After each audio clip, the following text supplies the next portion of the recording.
Hello hi guys, మీరు చూస్తున్న channel Srinu computer technology. Okay, ఇవాళ ఏంటంటే స్లైడ్ షోస్లో ఇదిగోండి పవర్ పాయింట్లో స్లైడ్ షోస్ అని మనకి పూర్తయిపోయినాయి. మనకి క్లాసెస్ అన్ని పూర్తయిపోయినాయి. లాస్ట్ క్లాస్ అండి ఇది ఇంకా. ఓకే, ఇది ప్లే చేసి చూపిస్తానండి ఇప్పుడు.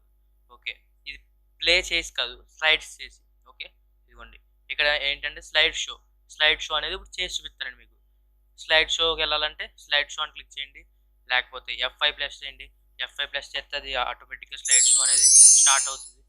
ఓకే, ఇప్పుడు క్లిక్ చేసుకుంటే వెళ్ళండి. ఇదిగోండి ఇప్పుడు ఎక్స్ప్లెయిన్ చేసుకుంటే వెళ్తున్నాను. ఎంఎస్ ఆఫీస్లో MS word, MS Excel, power point, MS access ఇవన్నీ ఉంటాయండి. ఓకే, నెక్స్ట్ ఎంఎస్ వర్డ్ దాంట్లో ఉన్న హెడ్డింగ్స్ అండి. ఎంఎస్ వర్డ్లో ఏమేమి ఉంటాయండి? లెటర్స్ రాయొచ్చు, ఇంకా డాక్యుమెంట్స్ రాయొచ్చు. ఓకే, నెక్స్ట్ ఏంటంటే ఎంఎస్ ఎక్సెల్లో ఏం రాయొచ్చండి? First one formulas, next one data tables, next one pivot tables.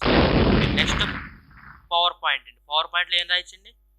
Slides, page layout. Okay, next animations, power point.